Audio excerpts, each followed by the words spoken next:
Pagbibigay pagkilala sa mga individual sa iba't ibang larangan. Yan ang layunin ng Southeast Asian Premier Business and Achievers Awards. This morning, makasama natin ang ilan sa awardees nito na sina Nodalyn Casalay, Braggy Braganza at Jameen Lim. Magandang umaga po and welcome sa Rise and Shine Pilipinas. Good morning. Hello, good morning. Good morning po. Okay, first of all, congratulations dahil kayo po ang mga awardees ng Southeast Asian Premier Business Awards.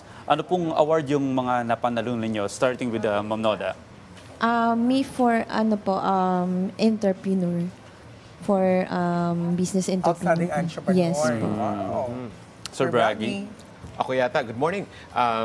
Outstanding premier voiceover for PTV as voiceover announcer. Wow. And Sir? of course, Outstanding photographer and production company. wow, congratulations po sa inyo.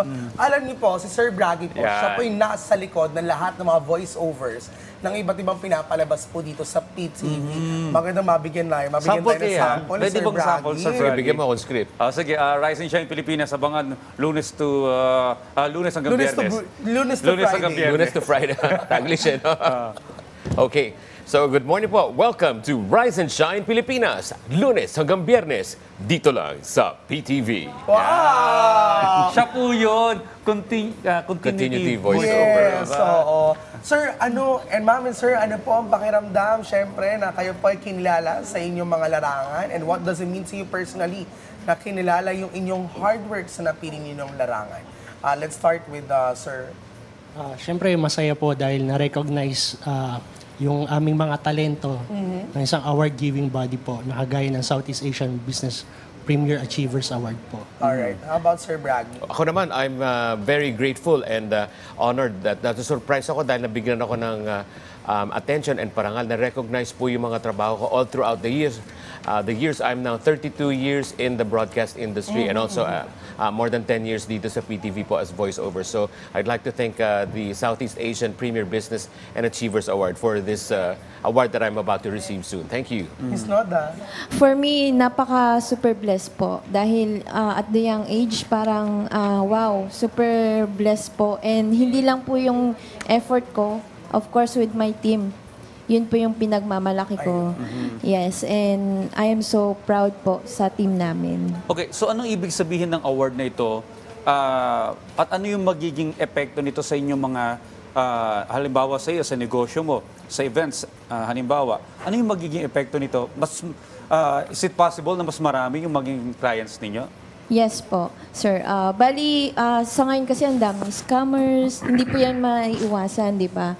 So, number one po is yung trust nila sa amin. When it comes to productivity, yung pag-organize ng mga events like that. So, nandun po yung trust 100% na nandun kami. Hindi kami mangiin dyan, hindi kami, parang hindi namin sila iiwan when it comes to that event of their yun po, yung parang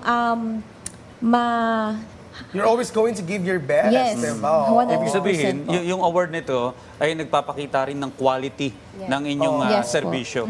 Tama po. Ayun. Sir Braggy. I want to ask also, no, since you've been in the industry for 3 decades, anong sekreto sa longevity? And now you're also, for sure, this is not the first time you were recognized, but then again, you are being recognized yourself. What's the secret with the longevity that you are having? I don't know, it must be an energy drink. No, I'm just kidding. Well, I think siguro, it's not really planned, it just came in. Na I think, one individual who wants to succeed and, excel in their own field, they should be learning more, be innovative, and learn new things that you can apply to your career. Siyempre, kailangan palagi may bago. You can't be just stagnant there and then baka pagsawaan ka na and then flat lang yung career. So, enable for you to stay longer and succeed and excel. I think na siyempre kailangan i-innovate natin yung sarili natin. We should learn how to do other things, discover other things, and apply it to our career. Pag medyo hindi natin kaya, we can also shift into something else that would mold us and be a better person. Well, ang maganda kay Sir Braggy, na-discover niya rin lang din yung kanyang talent sa yung It just kanyang voice came in talent. daw, diba?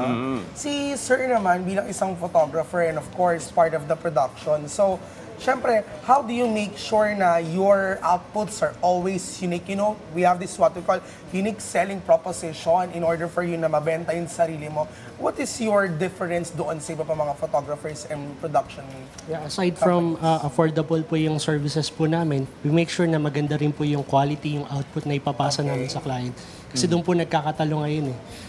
Tsaka yun, we are offering other services like video 360, live streaming, and mirror booth para medyo unique po kami. Yung So, video pinapackage 360, yun. umiikot, di ba? uso Pero na alam mo yan. sa Sir Jamin, hindi lang siya basta photographer.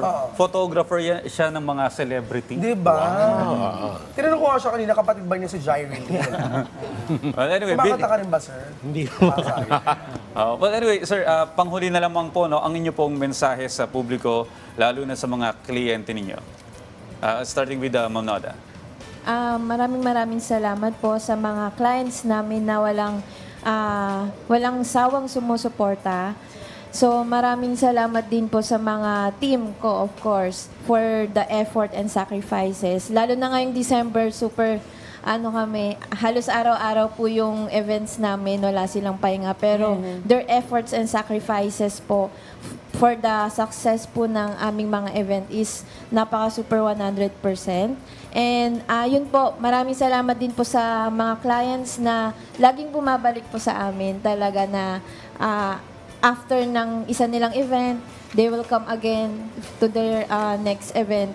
Kaya maraming salamat po sa inyo. Satisfied yung client, ibig sabihin. Yes po, tama po. Sir Braggy? Okay, so sa akin naman po, as yung sinabi ko kanina, as we evolve, we should learn new things. Sana naman po sa pag-evolve ko din, sa pagtanggap sa award na to, I'd like to thank everybody po na sumusuporta sa akin, like PTV and other businesses and mga projects and events sa pagkuha po sa akin sa kanilang mga activity and events. And I'm very grateful and thankful po na nakukuha pa rin nila ako maski pa paano. And I hope that this award would add more business to and exposure to my talent po.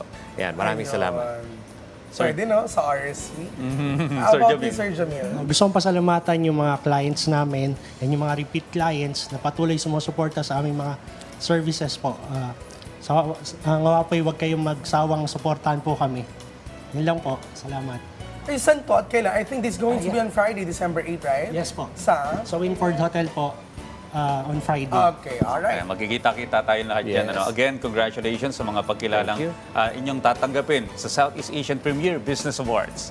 Ayan, at maraming salamat din po sa pagpunta ngayong umaga dito sa Thank you Rise and very Shine much po. Pilipinas.